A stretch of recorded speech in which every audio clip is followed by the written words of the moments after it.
నమస్కారం, welcome to NSN news. నేను మీ బాలు సిరినేని.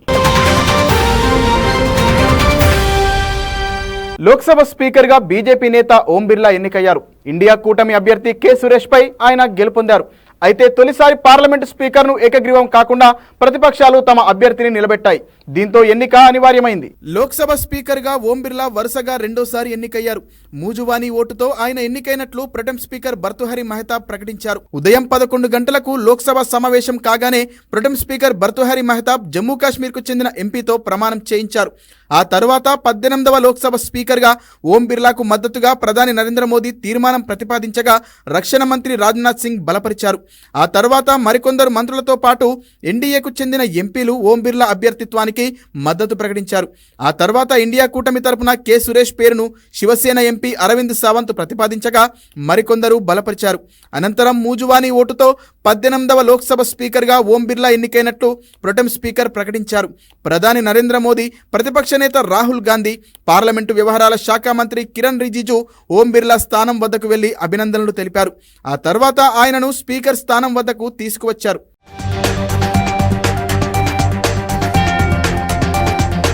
కాగా వరుసగా రెండోసారి స్పీకర్గా బాధ్యతలు స్వీకరించిన ఓం బిర్లాపై ప్రధాని మోదీ ప్రశంసల జల్లు కురిపించారు.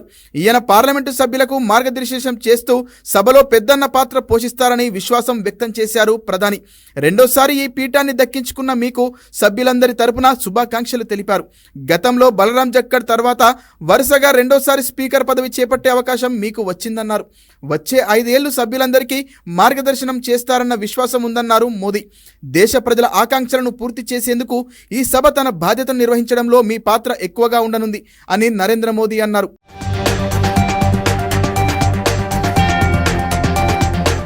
అనంతరం ప్రతిపక్ష నేత రాహుల్ గాంధీ కూడా ఓం బిర్లాను అభినందించారు. ఇండియా కూటమి తరపున ఆయనకు శుభాకాంక్షలు తెలిపారు. స్పీకర్ ఎన్నికలో విజయం సాధించిన మీకు ఇండియా కూటమి తరపున శుభాకాంక్షలన్నారు. ప్రతిపక్షంగా భారత ప్రజల స్వరాన్ని సభలో వినిపిస్తామన్నారు. అలాగే సభలో విపక్షాలు మాట్లాడేందుకు మీరు అనుమతిస్తారన్న నమ్మకం మాకు ఉందని విశ్వాసం వ్యక్తం చేశారు. దేశ రాజ్యాంగాన్ని కాపాడే బాధ్యతను మీరు నిర్వహించాలి అని రాహుల్ గాంధీ అన్నారు. కాగా ఇటీవల జరిగిన సార్వత్రిక ఎన్నికల్లో రాజస్థాన్ కోటా స్థానం నుంచి ఓం బిర్లా ఎంపీగా విజయం సాధించారు.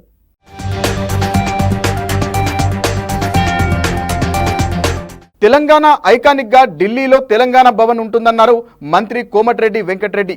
ఢిల్లీలో ఆయన మీడియాతో మాట్లాడారు. 2 నెలల్లో ఢిల్లీలో తెలంగాణ భవన్కు టెండర్లు పిలుస్తామని చెప్పారు. త్వరలో అనుమతులు పొందేందుకు ప్రయత్నాలు చేస్తున్నామని తెలిపారు. హైదరాబాద్ హౌస్ పక్కన తెలంగాణ భవన్ నిర్మాణం ఉంటుందన్నారు మంత్రి. కాగా ఢిల్లీ రాష్ట్ర ప్రభుత్వ ప్రత్యేక ప్రతినిధిగా జితేందర్ రెడ్డి బాధ్యతలు స్వీకరించారు. కాంగ్రెస్ రాష్ట్ర వ్యవహారాల ఇన్ఛార్జ్ దీపాదాస్ మున్షి, ముఖ్య నేతలు కార్యక్రమానికి అటెండ్ అయ్యారు. బాధ్యతలు చేపట్టిన జితేందర్ రెడ్డిని అభినందించారు మంత్రి కోమటిరెడ్డి.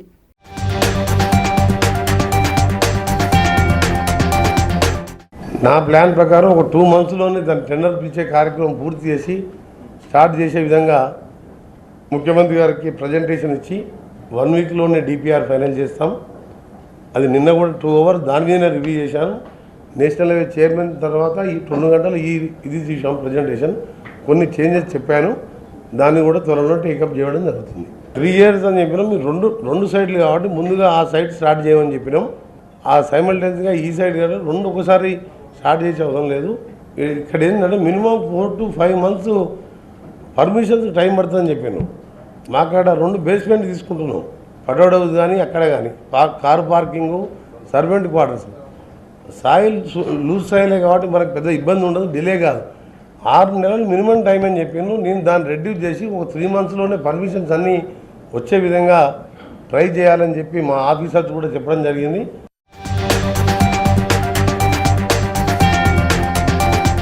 18వ లోక్సభ కొలువుదీరింది. కొంతమంది సభ్యులు మినహా దాదాపుగా అందరూ ప్రమాణ స్వీకారం చేశారు. అందులో 2 సభ్యుల గురించే అసలు సమస్య. ఒకరు అమృత్ పాల్ సింగ్ కాగా మరొకరు ఇంజనీర్ రషీద్. ప్రస్తుతం వీళ్ళిద్దరూ జైలులో ఉన్నారు. ఎంపీలుగా గెలుపొందిన అమృత్ పాల్ సింగ్, ఇంజనీర్ రషీద్ల ప్రమాణ స్వీకారపై దేశమంతా చర్చ జరుగుతుంది. ఇంతకీ వీళ్లతో స్పీకర్ ప్రమాణ స్వీకారం చేయిస్తారా లేదా అన్న డౌట్ మాత్రం చాలా మందిని వెంటాడుతోంది. వారిపై నమోదు చేసిన అభియోగాలు పరిశీలిస్తే ప్రమాణ స్వీకారానికి అర్హులు కారని తెలుస్తోంది. కాకపోతే జైలులో ఉండే ఆ 2 నేతలు గెలిచారు. ఇటు ప్రభుత్వం అటు న్యాయస్థానం ఆలోచన ఏ విధంగా ఉండబోతుందనే ఆసక్తి రేపుతోంది. ఖలిస్తానీ నేత అమృత్ పాల్ సింగ్, తీవ్రవాది ఇంజనీర్ రషీద్ ఇటీవల జరిగిన లోక్సభ ఎన్నికల్లో విజయం సాధించిన విషయం తెలిసిందే. వీరిద్దరూ జైలు నుంచే గెలిచారు. కాగా అమృత్ అస్సాంలోని దిబ్రూగఢ్ జైలులో, ఇంజనీర్ రషీద్ ఢిల్లీలోని తిహార్ జైలులో ఉన్నారు.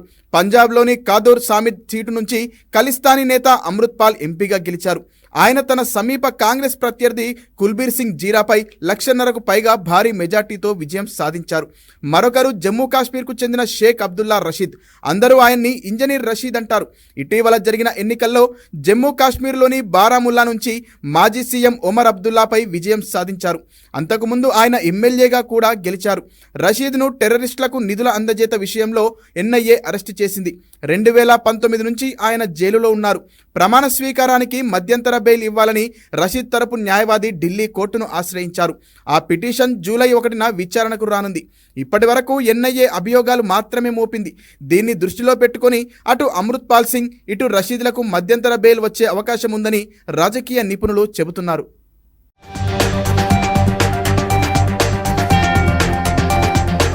లోక్సభ స్పీకర్గా వరుసగా రెండోసారి ఎన్నికైన ఓం బిర్లా తొలి రోజే చేసిన వ్యాఖ్యలపై రాజకీయ వివాదం నెలకొంది.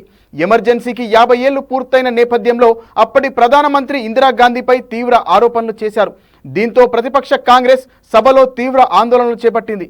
లోక్సభ స్పీకర్గా బాధ్యతలు స్వీకరించిన తొలి రోజే ఓం బిర్లా చేసిన వ్యాఖ్యలపై విపక్షాల నుంచి తీవ్ర వ్యతిరేకత వ్యక్తమైంది. అత్యధిక స్థాయి నుంచి స్పీకర్ ప్రస్తావించడమే ఇందుకు కారణం. ఎమర్జెన్సీకి 50 ఏళ్లు పూర్తయిన సందర్భంగా ఈ చర్యను ఖండిస్తూ చేసిన తీర్మానంపై ప్రసంగించారు బిర్లా. అప్పటి వరకు ఇందిరాగాంధీ దేశంలో ఎమర్జెన్సీ విధించి రాజ్యాంగంపై దాడి చేశారని వ్యాఖ్యానించారు. ఈ వ్యాఖ్యలపై ప్రతిపక్ష కాంగ్రెస్ సహా విపక్షాలన్నీ తీవ్ర అభ్యంతరం తెలిపాయి. ఈ నేపథ్యంలో సభలో తీవ్ర గందరగోళం నెలకొంది.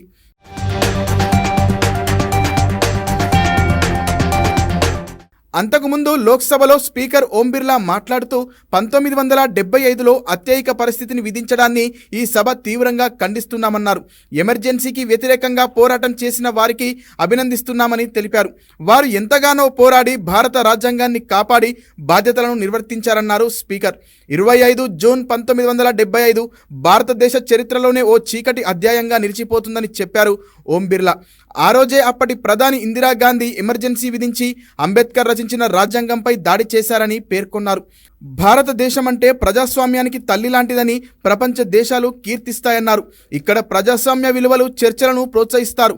కానీ ఇందిరాగాంధీ ఇక్కడ నియంతృత్వంతో ప్రజాస్వామ్య విలువలు, భావ ప్రకటన స్వేచ్ఛను హరించారని వెల్లడించారు. ఎమర్జెన్సీ సమయంలో అనేక మంది ప్రతిపక్ష నాయకులను జైలులో వేశారని తెలిపారు. దేశం మొత్తం ఓ కారాగారంగా మారిపోయిందని, అప్పటి నియంతృత్వ ప్రభుత్వ మీడియా స్వయం ప్రతిపత్తి కలిగిన న్యాయ వ్యవస్థపైన అనేక ఆంక్షలు విధించిందని వివరించారు.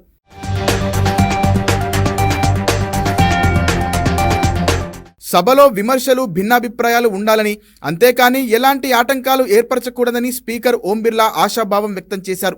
ఈ సందర్భంగా వరుసగా రెండోసారి స్పీకర్గా ఎన్నుకోవడం పట్ల సభ్యులకు ధన్యవాదాలు తెలిపారు.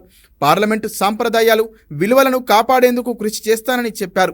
తన నియామకానికి సహకరించిన ప్రధానమంత్రి నరేంద్ర మోదీ, పార్లమెంటరీ వ్యవహారాల శాఖ మంత్రి కిరణ్ రిజిజుకు ధన్యవాదాలు తెలిపారు. తనపై నమ్మకం ఉంచి మరోసారి స్పీకర్గా పనిచేసే అవకాశం కల్పించిన సభ్యులందరికీ కృతజ్ఞతలు చెప్పారు. అనంతరం కేంద్ర మంత్రిమండలిని లోక్సభకు పరిచయం చేశారు ప్రధానమంత్రి నరేంద్ర మోదీ. మరోవైపు ఓం బిర్లా నియామకం పట్ల సొంత నియోజకవర్గం రాజస్థాన్లోని కోటాలో కార్యకర్తలు సంబరాలు చేసుకున్నారు. బాణాసంచా కాల్చి మిఠాయిలు పంచుకున్నారు.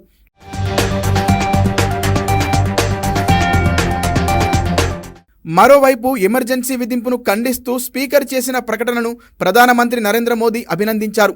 ఈ పోరాటంలో ప్రాణాలు అర్పించిన వారికి మౌనం పాటించడం మంచి పరిణామమని అభిప్రాయం వ్యక్తం చేశారు. ఎమర్జెన్సీ విధించి 50 ఏళ్లు దాటినా ఇప్పటి యువతకు ఇది ఎంతో ముఖ్యమైనదని తెలిపారు. కాగా ఎమర్జెన్సీకి 50 ఏళ్లు పూర్తయిన సందర్భంగా ఆందోళనలు చేపట్టారు అధికార ఎన్డీఏ కూటమి ఎంపీలు. సభ వాయిదా పడిన అనంతరం పార్లమెంటు ద్వారం వద్ద నిరసన చేపట్టారు. ఎమర్జెన్సీకి వ్యతిరేకంగా ప్లకార్డులు చేతబూని నినాదాలు చేశారు.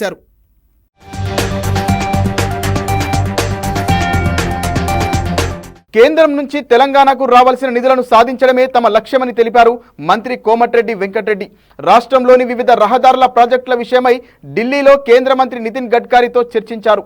జాతీయ రహదారులకు సంబంధించి గత 5 ఏళ్లలో తెలంగాణకు అతి తక్కువ నిధులు వచ్చాయన్నారు. ఢిల్లీలో కేంద్ర మంత్రి నితిన్ గడ్కరీని కలిసిన అనంతరం మంత్రి కోమటిరెడ్డి మీడియాతో మాట్లాడారు. భూ సమీకరణ, ఇతర అంశాలను అప్పటి ప్రభుత్వం పెడచెవిన పెట్టిందన్నారు. దీంతో పనులు ఆగిపోయాయని చెప్పారు.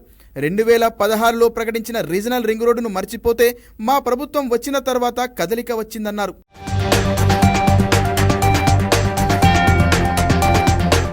రెండు తెలుగు రాష్ట్రాలకు ఉపయోగకరమైన రహదారుల గురించి కూడా చర్చించామని, 2 ఏళ్లలోపే విజయవాడ హైదరాబాద్ మార్గాన్ని 4,000 కోట్ల బడ్జెట్తో పూర్తి చేయనున్నట్లు కేంద్ర మంత్రి చెప్పారన్నారు. అన్ని వినతులపై కేంద్ర మంత్రి సానుకూలంగా స్పందించారని తెలిపారు. ఉప్పల్ గట్కేసర్ రహదారి విస్తరణ పనులు నత్తనడగన సాగుతున్న నేపథ్యంలో వాటిని త్వరగా పూర్తి చేసేందుకు చర్యలు తీసుకుంటున్నామని కోమటిరెడ్డి అన్నారు.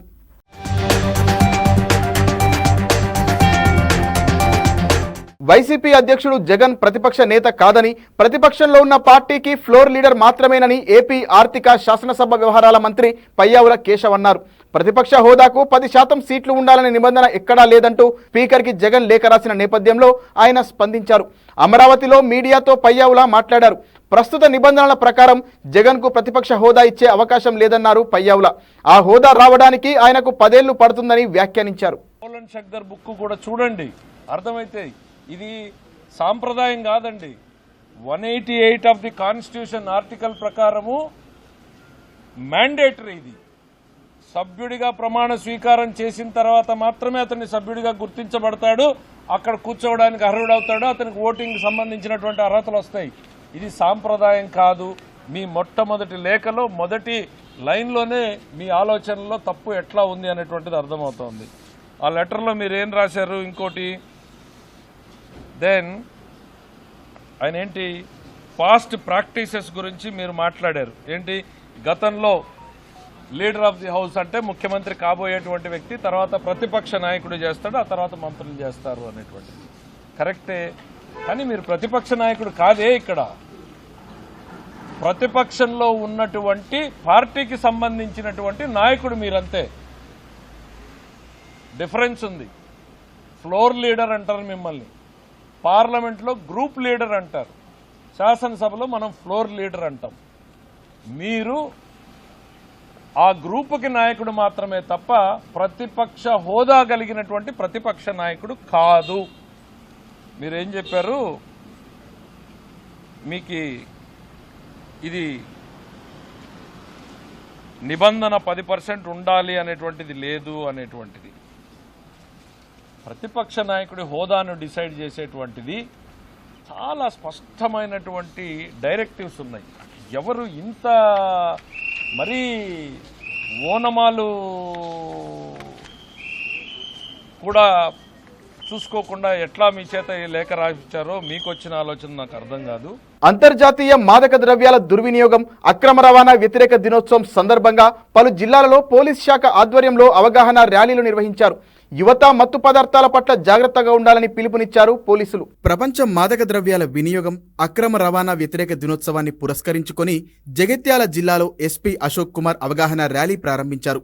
హనుమకొండ జిల్లా పరకాలలో బస్టాండ్ నుంచి అంబేద్కర్ సెంటర్ వరకు ర్యాలీ నిర్వహించారు. ఎవరైనా అక్రమంగా డ్రగ్స్ అమ్మినట్లు తెలిస్తే కఠిన చర్యలు తీసుకుంటామని పరకాల ఏసీపీ కిషోర్ కుమార్ హెచ్చరించారు. మహబూబాబాద్లో కాలోజీ వాకర్స్ అసోసియేషన్ ఆధ్వర్యంలో ప్లకార్డులతో నినాదాలు చేస్తూ అవగాహన ర్యాలీ నిర్వహించారు.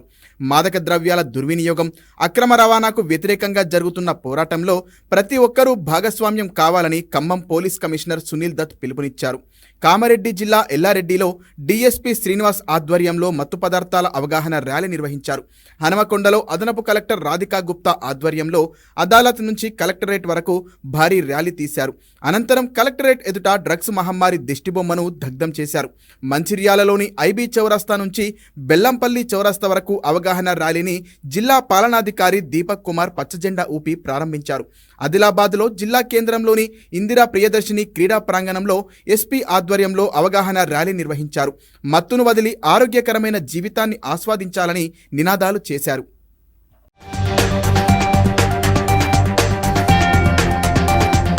ప్రతిపక్ష హోదా కోసం వైసీపీ అధ్యక్షుడు జగన్ స్పీకర్కు లేఖ రాయడం సిగ్గుచేటని టీడీపీ ఎమ్మెల్యే ఆర్ మాధవిరెడ్డి ఎద్దేవా చేశారు. కనీస అవగాహన లేకుండా జగన్ ప్రతిపక్ష హోదా కోరడం రాజకీయ అవగాహన రాహిత్యానికి నిదర్శనమని విమర్శించారు. జగన్ అసెంబ్లీకి రాకుండా నీచ రాజకీయం చేస్తున్నారని మండిపడ్డారు. మంగళగిరిలోని టీడీపీ కేంద్ర కార్యాలయంలో నిర్వహించిన మీడియా సమావేశంలో ఎమ్మెల్యే మాధవిరెడ్డి మాట్లాడారు. మొత్తం సభ్యుల్లో 10% సభ్యులు ఉంటేనే ప్రతిపక్ష హోదా వస్తుందన్న విషయం కూడా ఆయనకు తెలియకపోవడం బాధాకరమన్నారు. కనీసం స్పీకర్ ఎన్నిక రోజు వైసీపీ ఎమ్మెల్యేలు అసెంబ్లీకి రాలేదన్నారు. 6 శాసనసభ్యులను పీకేస్తే టీడీపీ ప్రతిపక్ష హోదాను కోల్పోతుందని మీరన్న మాటలు మర్చిపోయారా అని వ్యాఖ్యానించారు. ముఖ్యమంత్రి అయితేనే అసెంబ్లీలోకి వస్తారా? ప్రజలు మీకు ఓట్లు వేసింది ఎందుకు? మీ నియోజకవర్గాల ప్రజల సమస్యలు మీకు పట్టవా అని ఆమె విమర్శించారు.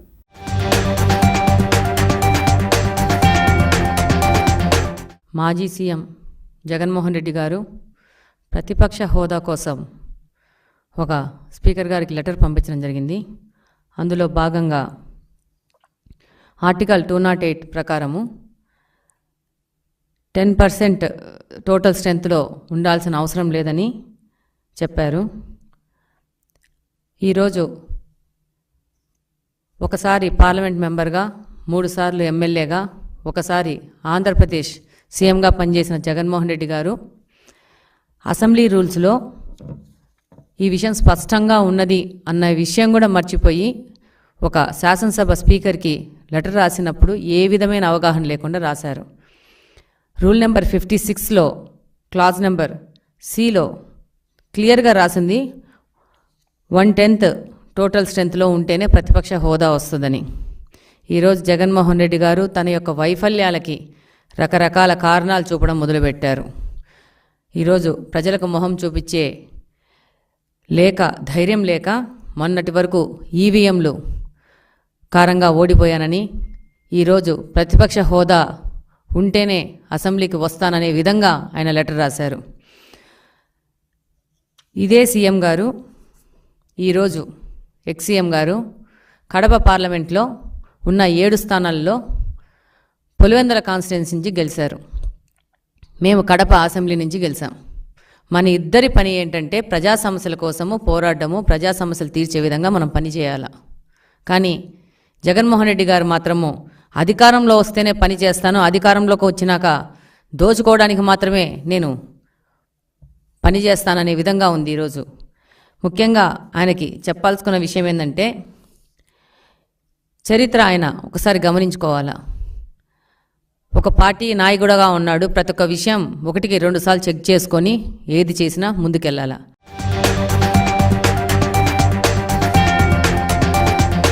పార్టీ ఫిరాయింపుల చట్టం తెచ్చిందే కాంగ్రెస్ అని సిగ్గు లేకుండా సీఎం రేవంత్ రెడ్డి ఇంటింటికి వెళ్లి కండువాలు కప్పుతున్నాడని బీఆర్ఎస్ సూర్యాపేట ఎమ్మెల్యే జగదీష్ రెడ్డి మండిపడ్డారు. పార్టీ ఫిరాయింపుల అంశంపై హైదరాబాద్ తెలంగాణ భవన్లో జగదీష్ రెడ్డి మీడియాతో మాట్లాడారు. పార్టీ ఫిరాయింపులు మంచిది కాదని, దీన్ని పూర్తిగా వ్యతిరేకిస్తున్నామన్నారు. ఆనాడు కేసీఆర్ ఎవరికి కండువాలు కప్పలేదని, కాంగ్రెస్ ఎమ్మెల్యేలు స్వచ్ఛందంగా బీఆర్ఎస్ లో చేరారని జగదీష్ రెడ్డి గుర్తు చేశారు. దీంట్లో ఇప్పుడు వాళ్ళు కాంగ్రెస్ వాళ్ళు కూడా మాట్లాడుతున్న దాన్ని బట్టి మనకు అర్థమవుతుంది, రేవంత్ రెడ్డి భయంలో ఉన్నాడు. కాంగ్రెస్ పార్టీలో అప్పుడే వ్యతిరేకత మొదలైంది. కాంగ్రెస్ విధానాలకు విరుద్ధంగా పనిచేస్తున్నాడు, సొంత ఎజెండాతో పనిచేస్తున్నాడు అనేది కాంగ్రెస్ పార్టీలో చర్చ మొదలైంది. ఇక్కడి నుంచి అది ఢిల్లీకి కూడా చేరింది. ఢిల్లీలో కూడా చర్చ జరుగుతుంది అని ఎప్పుడైతే సమాచారం వచ్చిందో, తన పదవిని పదిలం చేసుకోవడం కొరకు ఇతర పార్టీల నుంచి వెళ్ళి తీసుకొని సంఖ్య పెంచుకోవాలని ప్రయత్నం చేస్తున్నాడు అని చెప్పి కాంగ్రెస్ పార్టీ నుంచే మాకు వస్తున్న సమాచారం. బహుశా ఇది రేవంత్ రెడ్డి తన పీఠం కదులుతున్న భయంతో చేస్తుందని చెప్పి నేను భావిస్తాను.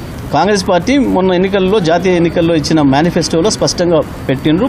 పంచన్యాయ సూత్రాలలో అది ఉంది అనే విషయాన్ని కూడా మేమనడమే కాదు, ఇవాళ జీవన్ రెడ్డి గారు కూడా మాట్లాడి మీ మీడియాకు స్పష్టంగా చెప్పారు. కాంగ్రెస్ పార్టీ విధానాలకు విరుద్ధంగా జరుగుతుంది ఇక్కడ పరిపాలన, పని పార్టీ పని అనే మాటను. వాస్తవానికి మరి రాహుల్ గాంధీకి అర్థమయ్యేటట్టు చెప్పిండ్రు, మరి వీళ్ళే భాషలో చెప్పిండ్రు, ఆయన ఏం భాషలో విన్నాడో కానీ ఇవాళ వచ్చిన ఆయన ఫిరాయింపుదారు అనే మాట రాహుల్ గాంధీకి చెప్పి ఉంటే, చెప్పినాక కూడా రాహుల్ గాంధీ తీసుకుంటే తప్పకుండా అసలు భారత జాతీయ కాంగ్రెసే ఈ దేశ ప్రజలకు ద్రోహం చేస్తుందని అనుకోవచ్చు.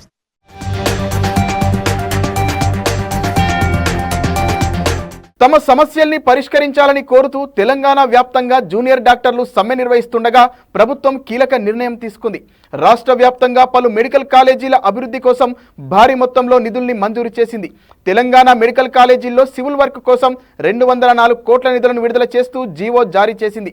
ఇందులో భాగంగా ఉస్మానియా మెడికల్ కాలేజీ కోసం 121 కోట్లు, గాంధీ మెడికల్ కాలేజీ కోసం 79 కోట్లు, హనుమకొండ కాకతీయ మెడికల్ కాలేజీ కోసం 6 కోట్లు విడుదల చేస్తూ ఉత్తర్వుల్లో పేర్కొంది. అలాగే రాష్ట్ర వ్యాప్తంగా ఆయా మెడికల్ కాలేజీలలో హాస్టల్స్ నిర్మాణాల కోసం 204 కోట్ల నిధులను విడుదల చేస్తూ జీవో విడుదల చేసింది.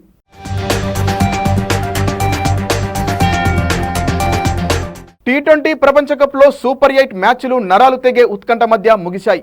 మొత్తానికి ఫైనల్ మ్యాచ్లో రావాల్సిన క్లైమాక్స్ కిక్ ముందే వచ్చినట్టయింది. ఇక రేపు 2 సెమీఫైనల్స్ ఒకే రోజు జరగనున్నాయి.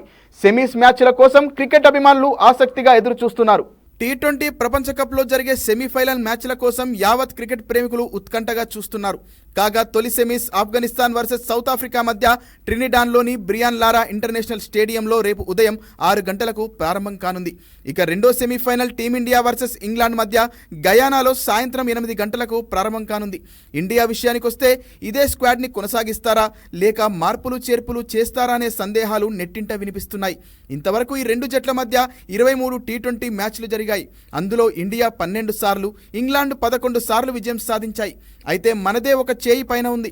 చివరగా జరిగిన 4 మ్యాచ్లు చూస్తే చెరో 2 గెలిచాయి. ఇక్కడ మళ్ళీ సమానమైంది. అంటే ఇంగ్లాండ్తో పోటీ పడడం అంటే ఇండియాకి అంత ఈజీ కాదని అర్థమవుతోంది. 2 జట్ల గెలుపోటముల్లో సమఉజ్జీలుగా ఉన్నాయి. శక్తులన్నీ సమీకరించి 100కి 200% టీమిండియా ఆడాల్సి ఉంటుందని సీనియర్లు వ్యాఖ్యానిస్తున్నారు.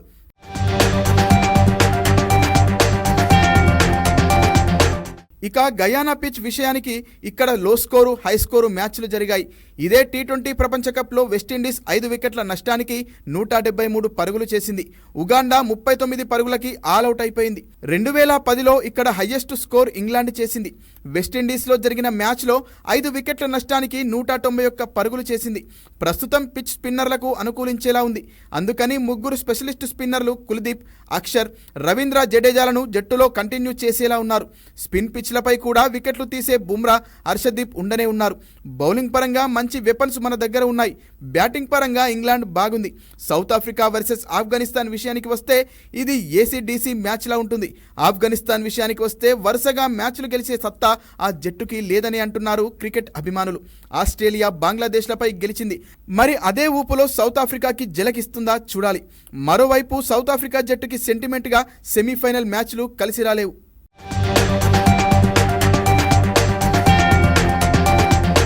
ఫ్లై యాష్ వ్యవహారంలో రవాణా శాఖ మంత్రి పొన్నం ప్రభాకర్ 100 కోట్ల అవినీతికి పాల్పడినట్లు నిరూపితమైందని బీఆర్ఎస్ ఎమ్మెల్యే పాడి కౌశిక్ రెడ్డి ఆరోపించారు. తప్పు చేయకుంటే జూబ్లీహిల్స్లోని వెంకటేశ్వర స్వామి గుడిలో ప్రమాణం చేయాలని కౌశిక్ రెడ్డి మంత్రికి నిన్న సవాల్ విసిరారు. ఇవాళ తెలంగాణ భవన్ నుంచి కార్యకర్తలతో కలిసి ఆలయానికి వచ్చిన కౌశిక్ రెడ్డి ప్రత్యేక పూజలు చేశారు. మంత్రి పొన్నం ప్రభాకర్ ఇల్లీగల్ దందాను ప్రశ్నిస్తే తనకు లీగల్ నోటీసులు పంపారన్న కౌశిక్ రెడ్డి కాంగ్రెస్ నేతల సవాల్ స్వీకరించి నిన్న తన స్వగ్రామంలో దేవుని సాక్షిగా ప్రమాణం చేసినట్లు వెల్లడించారు. ఓవర్లోడ్తో వెళ్తున్న ఫ్లై యాష్ లారీల వల్ల కేసీఆర్ హయాంలో అద్భుతంగా వేసిన రోడ్లన్నీ పాడవుతున్నాయని కౌశిక్ రెడ్డి ఫైర్ అయ్యారు. రవాణా శాఖ మంత్రిగా పొన్నం ప్రభాకర్కు బాధ్యత లేదా అంటూ ప్రశ్నించారు. బ్లాక్ బుక్లో మొదటగా మంత్రి పొన్నం ప్రభాకర్ పేరు రాశానని చెప్పుకొచ్చారు.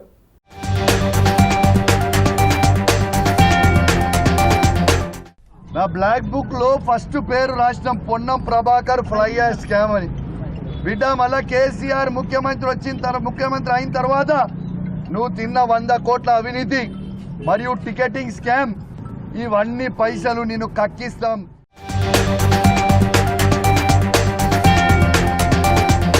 కాంగ్రెస్ ప్రభుత్వం ఎన్నికల్లో ఇచ్చిన హామీ ప్రకారం కళ్యాణ లక్ష్మి, షాదీ ముబారక్ లబ్ధిదారులకు తులం బంగారం అందజేయాలని సనత్ నగర్ ఎమ్మెల్యే తలసాని శ్రీనివాస్ యాదవ్ డిమాండ్ చేశారు.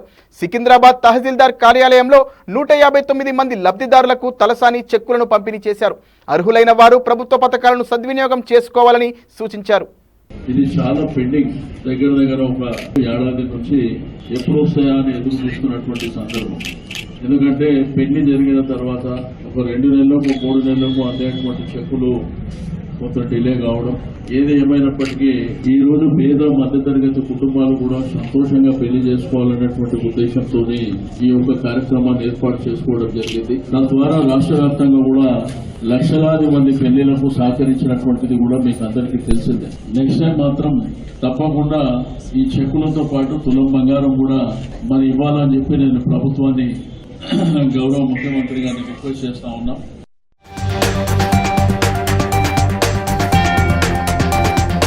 అమరావతి నిర్మాణం నిలిపివేసి రాష్ట్ర అభివృద్ధిని నాశనం చేసిన జగన్కు ప్రజలు ఓట్ల రూపంలో బుద్ధి చెప్పారని రాజధాని రైతులు అన్నారు. ఎన్డీఏ కూటమి ప్రభుత్వ ఏర్పాటుతో అమరావతికి భరోసా వచ్చిందన్నారు. అమరావతికి మళ్లీ పూర్వవైభవం రాబోతుందంటూ తిరుమలకు చేపట్టిన పాదయాత్ర 3వ రోజు గుంటూరులో ప్రారంభమైంది. గుంటూరు గ్రామీణ మండలం ఏటుకూరు, పత్తిపాడు మండలం పుల్లడిగుంట గ్రామస్తులు రాజధాని వాసులకు స్వాగతం పలికారు.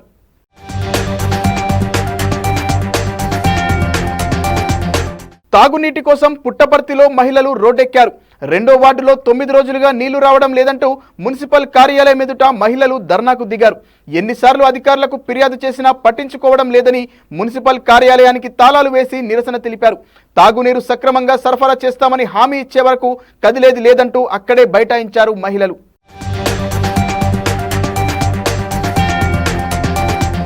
బీఆర్ఎస్ పార్టీ నుంచి ఇటీవల కాంగ్రెస్ లో చేరిన మాజీ speaker Banswada MLA Pocharam, Jagtial MLA సంజయ్లపై అనర్హత వేటు వేయాలని మాజీ మంత్రి జగదీష్ రెడ్డి స్పీకర్ కు ఫిర్యాదు చేశారు. తొలుత స్పీకర్ కు మాజీ మంత్రి జగదీష్ రెడ్డి ఫోన్ చేయగా స్పందించకపోవడంతో పోస్ట్ మెయిల్ ద్వారా ఫిర్యాదు చేశారు. పోచారం సంజయ్, దానం, తెల్లం వెంకట్రావు, కడియం శ్రీహరిలపై అనర్హత వేటు వేయాలని బీఆర్ఎస్ ఫిర్యాదు లేఖలో కోరింది.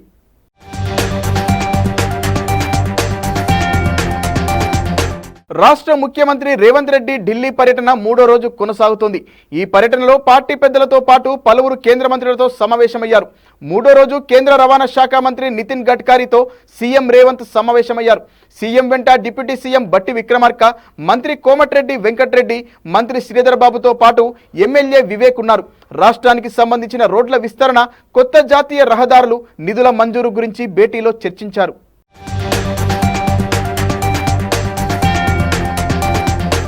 రహదారులు, భవనాల శాఖ మంత్రిగా బీసీ జనార్దన్ రెడ్డి బాధ్యతలు స్వీకరించారు. సచివాలయంలో కుటుంబ సభ్యులతో కలిసి ప్రత్యేక పూజలు చేశారు. జనార్దన్ రెడ్డికి సచివాలయ సిబ్బంది పుష్పగుచ్చాలు ఇచ్చి శాలువా కప్పి అభినందించారు. వైసీపీ ప్రభుత్వంలో రహదారులు అధ్వానంగా మారాయని జనార్దన్ రెడ్డి విమర్శించారు. పనులు చేసిన గుత్తేదారులకు బిల్లులు చెల్లించలేదన్నారు. రోడ్లు బాగు చేసేందుకు చర్యలు చేపట్టామని చెప్పారు మంత్రి.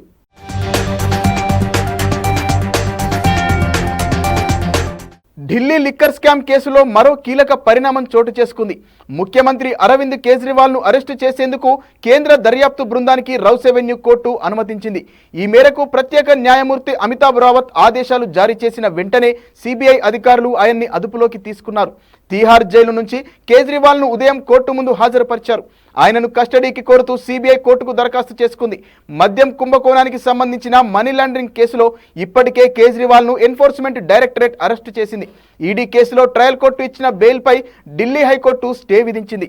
మరోవైపు గతంలో ఢిల్లీ హైకోర్టు మధ్యంతర స్టేను సవాలు చేస్తూ సుప్రీంకోర్టులో దాఖలు చేసిన పిటిషన్ను కేజ్రీవాల్ ఉపసంహరించుకున్నారు. హైకోర్టు పూర్తిస్థాయి ఆదేశాలు, సిబిఐ అరెస్టు వంటి కొత్త పరిణామాల నేపథ్యంలో సమగ్ర పిటిషన్ను దాఖలు చేస్తామని ఆయన తరపు న్యాయవాది అభిషేక్ సింఘ్వి న్యాయస్థానాన్ని కోరారు. జస్టిస్ మనోజ్ మిశ్రా, జస్టిస్ ఎస్వివిఎన్ భట్టీతో కూడిన ధర్మాసనం అందుకు అనుమతించింది.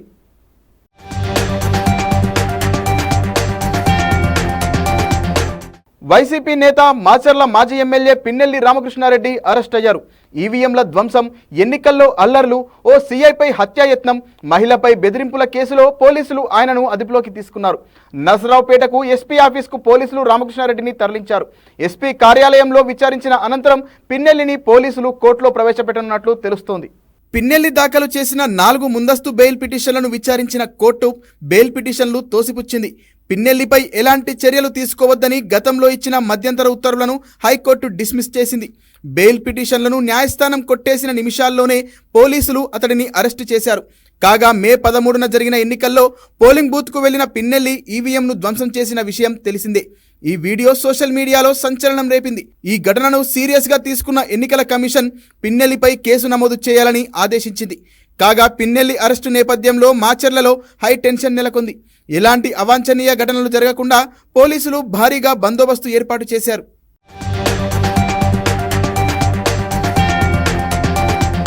మరిన్ని వార్తలతో మళ్ళీ కలుద్దాం. నమస్కారం.